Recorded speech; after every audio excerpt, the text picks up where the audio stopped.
Guys मैं आप लोगों को एक बात क्लियर कर दूं कि 2025 तक मैकेनिकल इंजीनियरिंग और इलेक्ट्रॉनिक्स इंजीनियरिंग इतिहास रचेगा। और वो इतिहास ऐसे वैसे नहीं, प्लेसमेंट के मैटर में इतिहास रचेगा। कोर इंजीनियरिंग जहां पूरी तरह सब लोगों ने साइड कर दिया था कि भाई चलो एक साइड में कोर इंजीनियर्स हो, कोई वैल्यू नहीं है। गाइस हर आदमी का दिन आता है, वो डायलॉग में बोल नहीं सकता लेकिन हर आदमी का दिन आता है, ठीक है। तो उसी क्रम में कोर इंजीनियर्स के भी दिन वापस आ गए हैं और वो नॉक नॉक नॉक इसी साल से हो गया है। तो नमस्कार दोस्तों, करियर चैनल में आपका बहुत बहुत स्वागत है। और पहली बार चैनल पे आए, चैनल सब्सक्राइब करिए, बेल आइकन को जरूर प्रेस करिए ताकि हर वीडियो की प्रॉपर नोटिफिकेशन आप लोगों को मिलती रहे। गाइज हम बात करेंगे, सबसे पहले हम बात करते हैं मैकेनिकल इंजीनियरिंग की और इलेक्ट्रॉनिक्स इंजीनियरिंग का क्या ऐसा चेंजेस होगा या क्या ऐसा बदलाव हुआ है कि जिससे कि इतनी ज़्यादा जॉब जनरेट हो रही है। देखो सबसे बड़ा मेजर चंक और मेजर बदलाव जो हो रहा है इंडस्ट्री में, latest technology and latest trend को हो रहा है। पहले जो था हम लोग अमेरिका की टेक्नोलॉजी को फॉलो करते थे। मान लो 15 साल पहले अमेरिका ने कोई टेक्नोलॉजी लॉन्च किया तो भारत में आते आते 15-20 साल लग जाते थे। अब ऐसा नहीं हो रहा है। अब चीज़ें बदल रही हैं भाई। अगर टेक्नोलॉजी आपने लॉन्च किया तो 2 महीने में यहाँ भी इंडिया में भी लॉन्च होगी, तो 2 महीने में इंडिया में भी चीज़ें चलेंगी, ठीक है। और भारत देश में मैन्युफैक्चरिंग यूनिट्स जो थी, मैन्युफैक्चरिंग कंपनियां, किसी भी देश में जब मैन्युफैक्चरिंग करता है तो उसकी जीडीपी और उसके जो इंजीनियर्स होते हैं वो और मजबूत होते हैं। अब भारत देश और मजबूत हो रहा है क्योंकि जो मैन्युफैक्चरिंग यूनिट्स है वो इंडिया में काफ़ी अच्छे से काम कर रही हैं। ऐसे में अगर हम बात करें इलेक्ट्रॉनिक्स इंजीनियर का, तो R&D में, research and development in manufacturing field, क्योंकि कोई भी प्रोडक्ट बन रहा है उसमें R&D डिपार्टमेंट जरूर होगा, तो R&D में आपके लिए जॉब है।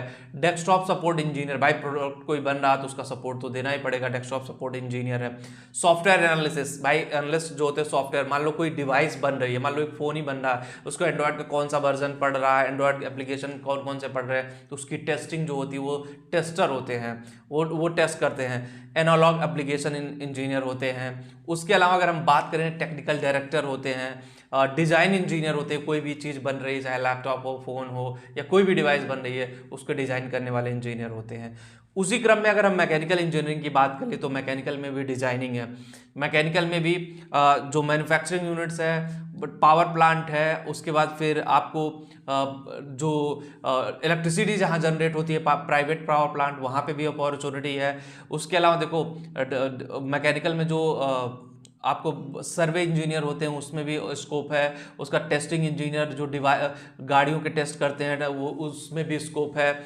आपको मेंटेनेंस डिपार्टमेंट में भी काफ़ी अच्छा स्कोप मिलता है। तो मेंटेनेंस का जब पूरा पाइपलाइन बना रहेगा तभी ना स्कोप रहेगा। जब पाइपलाइन ही नहीं बनेगा तो घंटा स्कोप है, कोई स्कोप नहीं है। तो पाइपलाइन बना है तो स्कोप है, पाइपलाइन नहीं बना तो स्कोप नहीं है।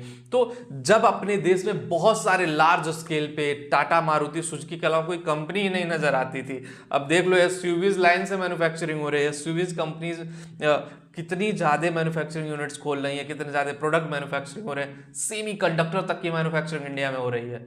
तो ऐसे में आप अंदाजा लगा सकते हो कि इलेक्ट्रॉनिक्स इंजीनियरिंग और मैकेनिकल इंजीनियरिंग बूम बूम करने वाला है, ठीक है। तो भाई मैं ये कहूँगा, देखो कोई भी डिवाइस बनता है, पीसीबी डिजाइनिंग तो इंडिया में होती थी लेकिन उतने बड़े लेवल पे नहीं हो पाती थी।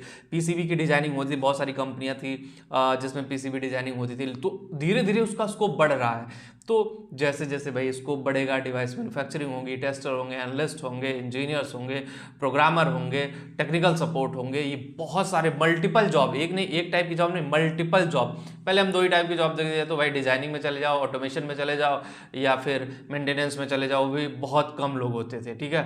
अब डिजाइनिंग भी बढ़ेगा, मेंटेनेंस भी बढ़ेगा और जो जो कोर होता था नॉर्मल, वो बहुत तेजी से बढ़ेगा। उसके अलावा और भी अपॉर्चुनिटी है आपके साथ।